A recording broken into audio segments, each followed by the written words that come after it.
प्रीति के पास एक कैमरा था। ये एक एफर्मेटिव सेंटेंस है, तो ये एफर्मेटिव सेंटेंसेस के रूल से बनेगा।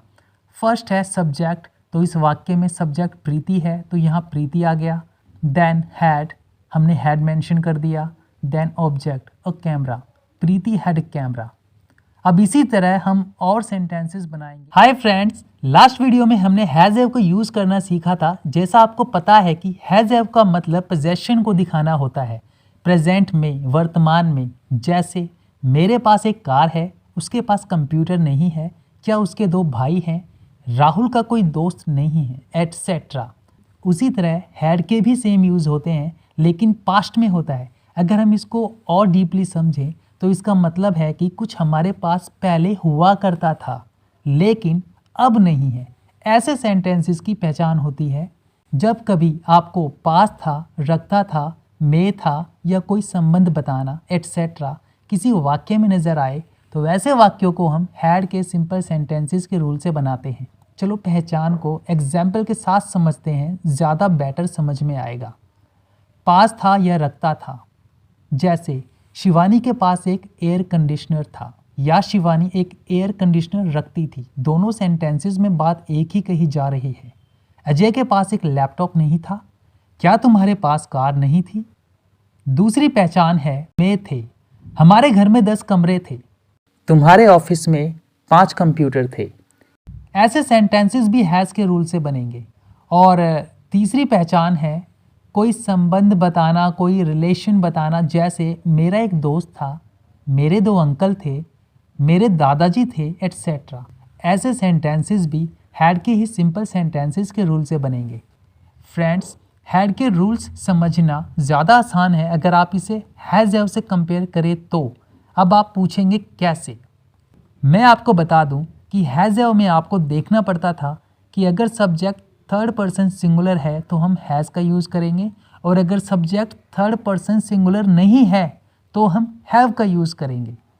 लेकिन हैड के रूल्स में आपको कुछ भी नहीं देखना। सब्जेक्ट कोई भी पर्सन हो, फर्स्ट पर्सन, सेकंड पर्सन या third person, I mean subject I, we, you, they, he, she, it, कुछ भी हो, आपको सिर्फ हैड ही मेंशन करना है, हैड का ही यूज़ करना है। इसलिए हैड को समझना बहुत ईजी होता है। और अगर कुछ आपके डाउट्स हैं तो वो भी इस वीडियो को देखने के बाद क्लियर हो जाएंगे।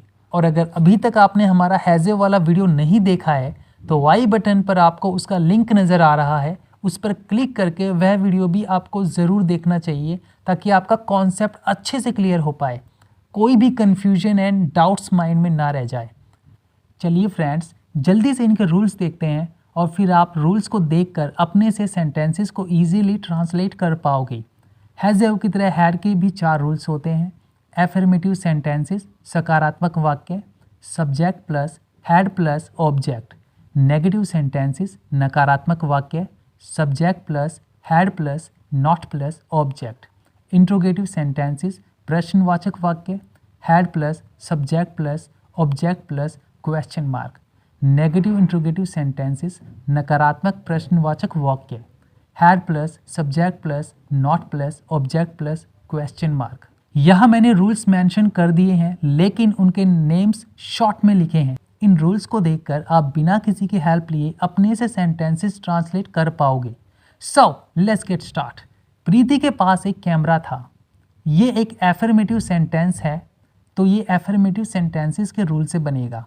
फर्स्ट है सब्जेक्ट, तो इस वाक्य में सब्जेक्ट प्रीति है, तो यहाँ प्रीति आ गया।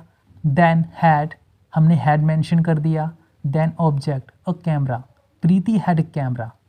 अब इसी तरह हम और सेंटेंसेस बनाएंगे। अजय के पास कोई पेन नहीं था, इसमें नॉट आया है तो ये नेगेटिव के रूल से बनेगा।